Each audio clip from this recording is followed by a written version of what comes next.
Hello dear bankers, I hope you all are doing fine. So it is a good news for you all. आपको मिल रहा है massive discount on all courses. If I talk specifically about JAB, you are getting flat 81% off on all JAB courses. तो यहाँ पे आपको coupon code use करना है Diwali 81 to get this discount. And आप कैसे enroll कर सकते हो, which I will be telling you at the end of this session. तो let's start with the today's topic, that is ethics and business value from module D और principle and practices of banking. तो 10 MCQ और day session में 10 MCQ करेंगे हम इस topic के ऊपर। और आफ्टर वाचिंग दिस वीडियो आपको क्लियरली पता चल जाएगा कि किस तरीके के क्वेश्चंस आने की चांसेस है। Case study based multiple statement सब कुछ हम डिस्कस करने वाले हैं। तो let's start with our very first question. Secure trust bank ने एक्सपीरियंस किया मैसिव डाटा ब्रीच, जहां पे जो सेंसिटिव कस्टमर इंफॉर्मेशन है ना वो लीक कर दी गई थी। इनिशियल रिपोर्ट में ये पता चल रहा है कि मिड लेवल के जो मैनेजर थे उनकी वजह से ये प्रॉब्लम हुई थी और उन्होंने बताया नहीं, बट हाउ एवर बैंक के सीईओ को ये चीज पता चल जाती है 2 days लेटर। तो जो प्रिंसिपल ऑफ एथिकल क्राइसिस है हमारा, वो क्या उसमें क्या बोला गया कि सबसे most important critical immediate action क्या होगा जो सीईओ मस्ट टेक।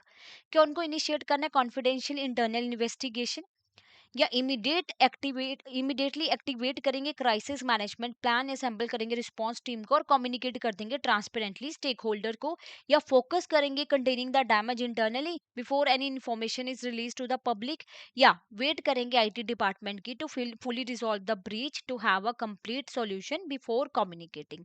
तो right option here is option B, that is immediately activate the crisis management plan, assemble करेंगे रिस्पांस टीम को और कम्युनिकेट कर देंगे ट्रांसपेरेंटली विद स्टेक होल्डर, क्योंकि ये रिक्वायर्ड होता है एथिकल क्राइसिस मैनेजमेंट में। जो आप अब ये क्या हो गया, क्राइसिस हो गया है, तो अब इट्स रियली इंपॉर्टेंट कि आप बताएं, ट्रांसपेरेंटली कम्युनिकेट करें, कुछ छुपाना नहीं है, ना ही इंटरनली अपना कुछ स्टार्ट करना है कि बाद में जाएंगे पब्लिक में। ठीक है, बताएंगे सब कुछ as per the ethical crisis management. Next is your long standing and loyal customer of prosperity bank mister Sharma ने अप्लाई किया for a business loan to expand his small enterprises. उनकी क्रेडिट हिस्ट्री गुड है, but his cash flow projections are slightly below the bank standard threshold. तो relationship manager under pressure है to meet strict quarterly profit target. ये scenario present कर रहा है classical ethical dilemma banking में। तो कौन सी core foundation of banking is primarily at stake here. Ethical dilemma क्या होता है, देखो राइट और रॉन्ग में we all know the difference, right.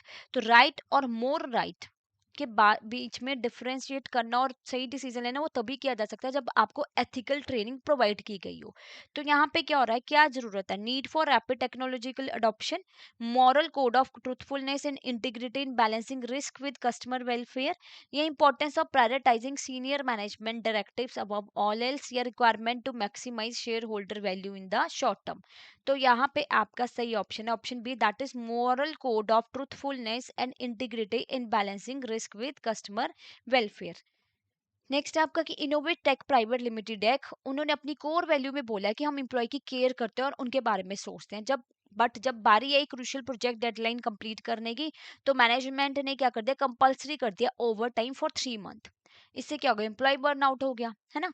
तो कौन सा स्टेप यहाँ पे implementing core value has innovate tech fail to execute, leading to this contradiction, identify, communicate, align या compromise. So the right option here is C, that is align। कि आपकी जो core value है ये वो आपकी क्या align ही नहीं हो पा रही है, आपने तो उसको कर दिया खराब। आपने एम्प्लॉय केयर और वेलबिंग बोला है कोर वैल्यू, बट अल्टीमेटली आप कर क्या रहे हो, आप वहां पे ओवर टाइम करा रहे हो, you are not thinking about employees health and care, right. तो अलाइन ही नहीं हो रही है आपकी वैल्यू।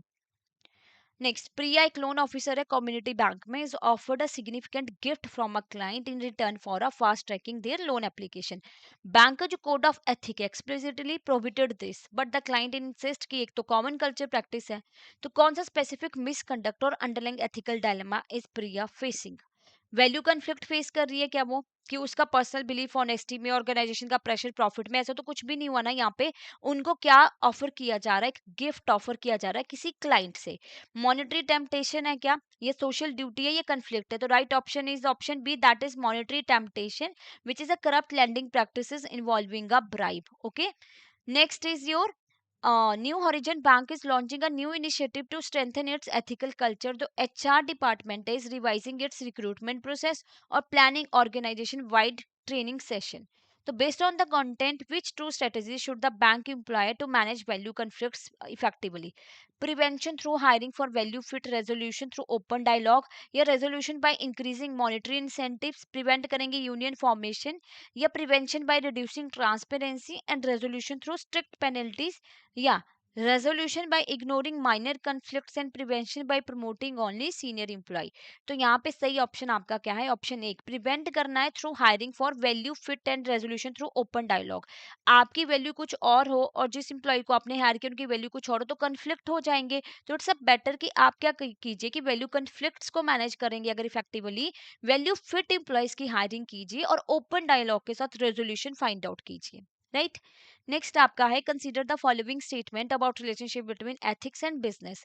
तो एथिकल बिहेवियर क्या fundamentally at odds with the profit making objective of business making business ethic oxymoron, या अनएथिकल प्रैक्टिसेस जो होती है आपकी can be beneficial for short term gain but are harmful to business and society in long run? Ethics and business can should coexist as ethical behavior build societal trust which is crucial for long term success. तो कौन सी statement यहाँ पे correct है आपकी? B, 2 and 3 only, ठीक है?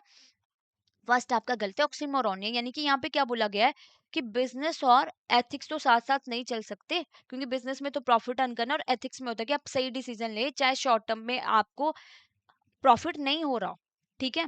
तो वो तो गलत हो गया सीधा सीधा कि प्रॉफिट मेकिंग ऑब्जेक्टिव है बिजनेस का। बिजनेस को प्रॉफिट मेकिंग के साथ एथिकल होना बहुत जरूरी है, भले ही शॉर्ट टर्म में उनको क्या हो, गेन ना हो, ठीक है, बट लॉन्ग टर्म में वो ट्रस्ट जीत पाएंगे और जो है उनको सक्सेस मिलेगी, ठीक है? नेक्स्ट क्वेश्चन आपका, consider the following statement on ethical foundation of banking. Principle like truthfulness transparency crucial है बिकॉज बैंक डील करते हैं पब्लिक डिपॉजिट और require public trust. Code of ethics जो होता है can prevent misconduct such as approving unqualified loan और engaging in corrupt lending practices. या primary purpose जो बिजनेस एथिक का है कि मैक्सिमाइज करना है शेयर होल्डर का dividend in every financial quarter. तो थर्ड स्टेटमेंट यहाँ पे सीधा सीधा हमें गलत लग रही है, फर्स्ट एंड सेकेंड ही आपका सही है। जो प्रिंसिपल है वो क्या बोले गए हैं कि ट्रूथफुलनेस ट्रांसपेरेंसी रखो बिकॉज बैंक ने पब्लिक डिपॉजिट संभालने होते हैं और पब्लिक ट्रस्ट के ऊपर टिकी है हमारी बैंकिंग इंडस्ट्री, तो एथिक तो बहुत इंपॉर्टेंट हो जाते हैं यहाँ पे।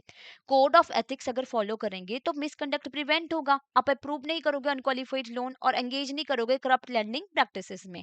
नेक्स्ट क्वेश्चन है आपका, consider the following statement regarding the implementation of core value in an organisation. First step क्या है, आइडेंटिफाई करेंगे list of non negotiable value such as ethics and quality. Value are successfully implemented once they are communicated through mission statement and training। Final crucial step क्या होता है कि align करो organisational action को with the stated value to avoid hypocrisy.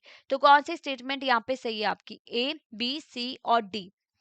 तो C that is first and three is your correct. आपका जो है ये गलत है कि मिशन स्टेटमेंट और ट्रेनिंग के थ्रू कम्युनिकेट की जाएगी, ठीक है? तो third and first are your right option here. Next question is it, consider the following statement on importance of ethics in banking. Ethics help करते हैं बैंकों की वो डील करें मॉरल डायलेमा के साथ, जैसे अगर उनको रिस्की लोन चूज करना है या रिजेक्ट करना है नीडी बोरोवर को। मेन इंपॉर्टेंस जो एथिक्स की है कि इंश्योर करें employees never question management decision. ये strong ethical practices protect the bank reputation and good will which are essential for customer loyalty. तो कौन सी स्टेटमेंट यहाँ पे सही है? ए, बी, सी और डी? तो right option here is option C that is first and three. देखो ethical में क्या होता है, एथिक्स अगर होंगे तो आप एथिकल मॉरल डायलेमा के साथ डील कर पाओगे। अब कोई फार्मर आपसे लोन लेने आ गया है जिसके पास जो है प्रीपेमेंट कैपेसिटी नहीं है, तो क्या करोगे आप उस टाइम पे? कैसे चूज करोगे? अगर आप एथिकल हो, आपकी ट्रेनिंग की गई है, तो आप ऐसे में अच्छा डिसीजन ले पाओगे। और ये नहीं है कि main importance of ethic ensure करना कि employee never question management decision. वो क्वेश्चन कर सकते हैं इफ दे आर फीलिंग कि कुछ डिसीजन, कुछ ऐसे एरिया में डिसीजन लिए गए जो गलत है, तो आप क्वेश्चन कर सकते हो मैनेजमेंट को भी। तो स्ट्रॉन्ग एथिकल प्रैक्टिसेस प्रोटेक्ट करती है बैंक की रेपुटेशन गुडविल जो एसेंशियल है हाँ कस्टमर लॉयल्टी के लिए, तो इसलिए आपका ऑप्शन सी यहाँ पे सही है। लास्ट क्वेश्चन आपका, consider the following statement about value and professionalism. Value are stable over time और act as a core principle जो गाइड करता है बिहेवियर और डिसीजन को। टर्मिनल वैल्यू रेफर करते हैं behaviour use to achieve goal जैसे हार्डवर्क और इंटीग्रिटी। या जो प्रोफेशनल की obligation include legal compliances accurate representation and protecting their organisation reputation. तो कौन सी स्टेटमेंट यहाँ पे सही है आपकी? ए, बी, सी और D? Option C first and three सही है यहाँ पे, ठीक है? वो तो आपकी इंस्ट्रूमेंटल वैल्यू होगी ना, टर्मिनल वैल्यू नहीं हुई है। राइट, हार्डवेयर इंटीग्रिटी नहीं यहाँ पे आना था आपका, तो ये गलत हो गया। तो वैल्यू स्टेबल होती है ओवर टाइम। वैल्यू होती है कि पर्सनल जो हमारे बिलीफ हैं, ठीक है, कोर प्रिंसिपल जो हमें मिले हैं वैल्यूज फैमिली से, है ना, वो होती है आपकी। प्रोफेशनल की ऑब्लिगेशंस क्या होती है कि लीगल कंप्लाइंसेस, एक्यूरेट रिप्रेजेंटेशन और protecting behave organisation reputation, that is correct in term of values, right. तो इसी के साथ हमारे 10 एमसीक्यू और डे सीरीज सेशन कंप्लीट होता है। आई होप आपको पता चला होगा कि किस तरीके के क्वेश्चन पूछे जाते हैं। अगर आप इसकी डिटेल वीडियो चाहते हो ना, डिटेल में और पढ़ना चाहते हो, बिकॉज मॉड्यूल डी से होपफुली हम 1 और 2 वीडियोज ही डिस्कस करेंगे। अगर आप वो भी अच्छे से कर लेते हो, देख लेते हो, तो आपकी प्रिपरेशन हो जाएगी। तो इसी वीडियो की डिस्क्रिप्शन बॉक्स में लिंक दिया है संकल्प सीरीज का, उस पर क्लिक करके आप अपनी प्रिपरेशन को और अच्छे से कर सकते हो और डिटेल में इसके बारे में जो है वो जान सकते हो। Now again a reminder to you all, this offer is for a limited time. इसमें आपको 81% मिल रहा है दिवाली 81 कोड यूज कीजिए और अपनी प्रिपरेशन को और आसान बनाइए। तो let's go to the website कि कैसे आप कोर्सेज में एनरोल कर सकते हो। What you have to do, आपको जाना है edutap.in पे and you need to go to the courses. जैसे आप कोर्सेज में जाते हो ना, you need to click on the जैप कोर्सेज।